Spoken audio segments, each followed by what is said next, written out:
Good afternoon, my dear people of God. Happy Sunday to all of you, and welcome to today's episode of Highlights of our Homily Points. Today is the second Sunday of Lent, and our theme is the mountain experience, keys and lessons.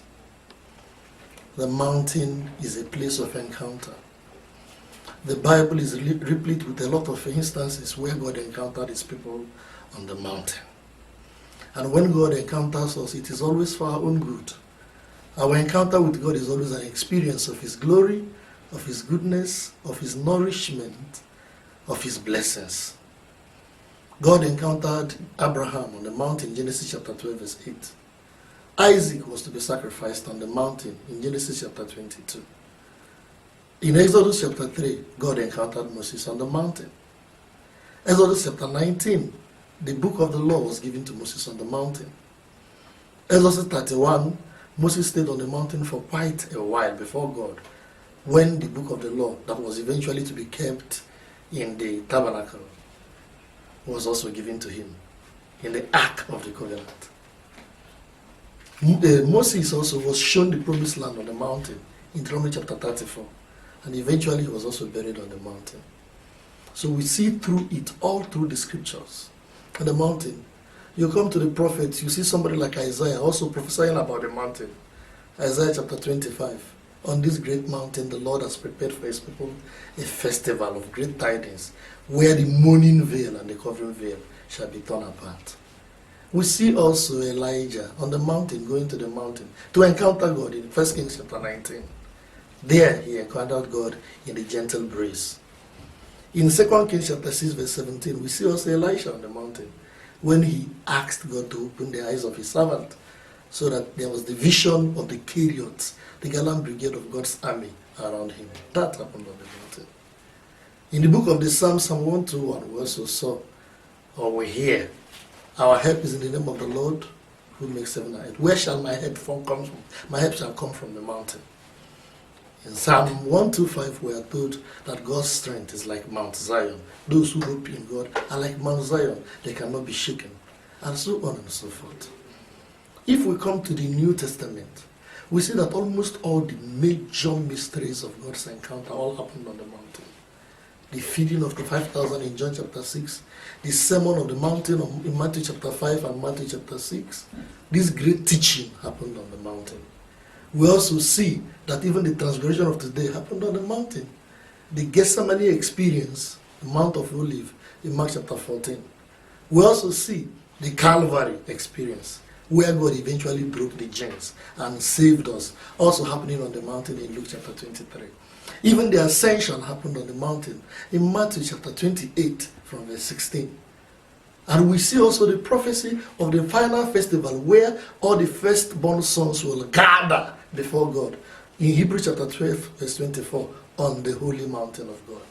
So there are in a plenitude of scriptural references talking about the mountain as a place of encounter where God meets his people. And today we have a great example of the Mount of Transfiguration, where Jesus decided to take his 3 apostles, the inner circles, to and reveal his glory. So let us take it that the mountain is a place of encounter. It is both physical and both spiritual. That place, that moment where God encounters his people in that upper realm, in that spiritual realm. And today's episode of the mountain experience leaves a lot of lessons. First, it teaches us about the beauty of God's glory.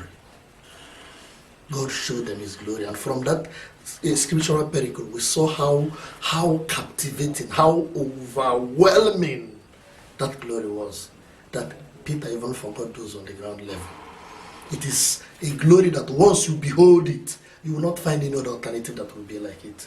It's an assurance that we have glory waiting for us, and nothing in this world can compare to it. That is number one. Number two is it also tells us that this glory is preceded by a story of fidelity. Jesus wanted these inner apostles to have a foretaste of the glory, so that when they go through the Calvary, they will be able to cope through the pains of Calvary, because they already have a hope of the glory that lies at the end of the tunnel. That's why we can find a correspondence between the Mount of Tabor today and the Mount of Calvary. For every suffering they will see in Calvary, there's a corresponding glory, there's a corresponding reward on Mount Tabor. On Mount Calvary, we will see Jesus in between the company of two thieves. But on Mount Tabor today, we have also seen him, the company of Elijah and Elisha, the two great heroes of the past. Glorious company. So when through our own lives, Calvaries, we meet very wrathful companies, we are encouraged because we know that there is a corresponding assurance and consolation of a greater company waiting for us at the end of the tunnel. On the Mount of Calvary, we also see Jesus, his clothes torn, almost naked. And today also we see him also clothed with glory, enrobed with glory, just as he was derobed on Calvary. We'll also see that today he was transfigured. It was a moment of glory, a momentous moment. But on Calvary he will be disfigured, that he could hardly ever be recognized. We also see that on Calvary, the Father's voice was not heard. In fact, Jesus had to shout, Eloi, Eloi, lama sabachthani, because it was like he was now in search of his Father's voice of consolation. But today, we also had Jesus hearing the Father's confirming voice. This is my beloved Son in whom I am well pleased. We also see that in Calvary, Jesus will be abandoned. But these same people that abandoned him today would ask for 3 tenths. So for every travail we go through this life, there is a glory that will console us and that will remunerate us for that travail. Jesus wanted to give them a foretaste of that glory.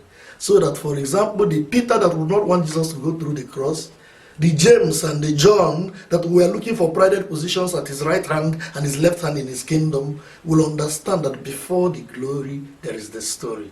Before every crown there should be a cross. Before every breakthrough there is a break. Before every prize there is a prize. Before every testimony there is a test. Before every promotion there is an examination.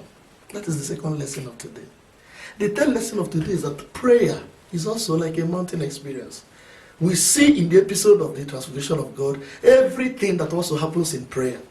The lifting of our minds up, the glorious encounter with God, the conversation with the mind of God, the consultation with the mind of God, the confirming voice of God, the fellowship with angels and heavenly ancestors. These things are things that are supposed to happen in a genuine prayer. In every genuine prayer, we're also supposed to meet the awness of God that will make our immediate burdens get so light. So it is a model of what true prayer is. Number 4, also, the transformation experience also today teaches us that the law, represented in this case by Moses, and prophet, represented in this case by Elijah, are united with Jesus. And in fact, the light of the law and the light of the prophets can only shine in the presence of Jesus. They can only shine in the light of God, in the light of Jesus, because Jesus is the true fulfillment of the law and prophets, as we hear him also say in Matthew chapter 5 verse 17. And finally, the readings of today also teach us that when every other thing comes and goes, it is only Jesus that remains. That is why, immediately after this episode, when Peter eventually looked up, he saw that every other thing had vanished. Only Jesus remains. That's why we need to listen to him. Every other ground is sinking sand. It's only on Christ, the solid rock, that we should stand. And that's why God advises us to listen to him. He's my beloved Son in whom I'm well pleased. He's the only one that never fails. These are the lessons that we pick from today. But what is the key to this lesson? Everybody that wants a mountain experience must be prepared to leave the ground level. And to leave the ground level involves sacrifice. To leave the ground level involves the pain of cutting yourself from your ties. That was the condition that was given to Abraham in the festival of today. We need to cut ourselves from our location, especially the ones that are obstacles to our doing the will of God. Our locations, our possessions, our positions, our relationships, everything that is against the will of God in our life. And the second reading of today talks about even the comforts, the carnal pleasures that are inhibitive to our realizing the will of God in our lives. We must live in order to cleave. This is the Lenten season. What are you willing to live? I pray for you. May God give you the grace to live. May God give you the grace to leave the ground level, to come up, to leave the ground level of crowd fellowship, to come up to a mountain of extinction, a mountain of separation, to be able to cut the ties and meet the grace of God. And may the glory of this mountain assail you. I pray for you and I bless you. In the name of the Father, and of the Son, and of the Holy Spirit.